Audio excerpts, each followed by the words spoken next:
আসসালামু আলাইকুম। আজকে আমি আপনাদের জন্য নিয়ে এসেছি রাজকীয় স্বাদের একটি স্পেশাল রেসিপি, কাচ্চি বিরিয়ানি।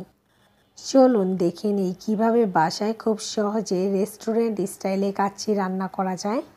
রান্নার জন্য প্রথমে আমি 2 কেজি গরুর মাংসকে 1 টেবিল চামচ লবণ দিয়ে পানিতে 30 মিনিট ভিজিয়ে রেখেছিলাম। মাংস ভালোভাবে ধুয়ে মাংসগুলো একটা পরিষ্কার কাপড় দিয়ে মুছে নিয়েছি। 1 চিমটি জর্দার রং আধা কাপ দুধে গুলে নিয়েছি। 1 কাপ সয়াবিন তেল, 9টা আলু বোখরা, 2 টেবিল চামচ সয়া সস, 10টা কাজু বাদাম, 10টা কাঠবাদাম একসাথে বেটে নিয়েছি। তাছাড়া 2 টেবিল চামচ পাউডার দুধ, 3 টেবিল চামচ গরম মশলা গুঁড়া, হাফ কাপ টক দই, 1 কাপ পেঁয়াজ বেরেস্তা, কিছু আস্ত গরম মশলা নিয়েছি। এ পর্যায়ে আমি মাংসগুলোকে ম্যারিনেট করে নিচ্ছি। এখানে হাফ কাপ পেঁয়াজ বেরেস্তা দিচ্ছি, গরম মশলা গুঁড়া, হাফ কাপ টক দই, দিচ্ছি বাদাম বাটা, সয়াবিন তেল, পাউডার দুধ, দিচ্ছি সয়া সস।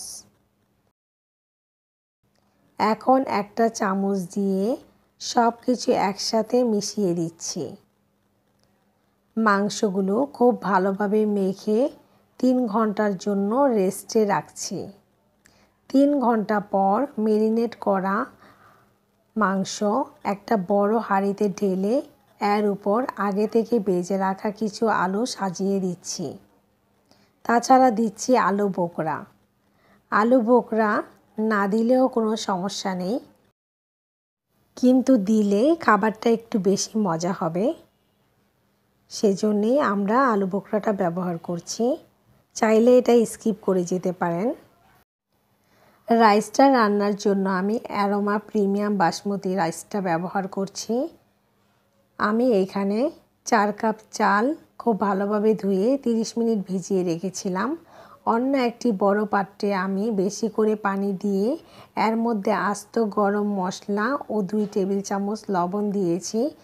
পানিটা ফুটে আসলে এর মধ্যে চাল দিয়ে দিলাম।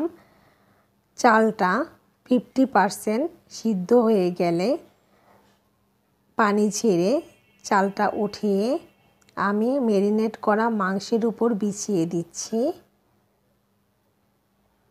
বিছানো চালের উপর ঘি ও জর্দা রং ছিটিয়ে দিয়ে তারপর বাকি পেঁয়াজ বেরেস্তা ছিটিয়ে দিচ্ছি। এবার একটা ঢাকনা দিয়ে হাঁড়ির মুখ খুব ভালোভাবে আটকে দিই যেন ভাপ না বের হয়। প্রথমে 10 মিনিট মাঝারি আঁচে রান্না করব, তারপর কম আঁচে 1 ঘন্টা দমে রান্না করছি। এখন ঢাকনা খুলে একটা কয়লা জ্বালিয়ে পাতিলের ভেতর 1 মিনিট ঢেকে রাখি। কিছুক্ষণ পর ঢাকনা খুলে পেঁয়াজ বেরেস্তা ছিটিয়ে দেই। এখন কাচ্চি এক পাশ থেকে কেটে সাথে সালাদ দিয়ে গরম গরম পরিবেশন করি। আমার ভিডিও যদি আপনাদের ভালো লেগে থাকে তাহলে অবশ্যই আমার চ্যানেলটা সাবস্ক্রাইব করে বন্ধুবান্ধব আত্মীয় স্বজনের সাথে ভিডিওটা শেয়ার করবেন।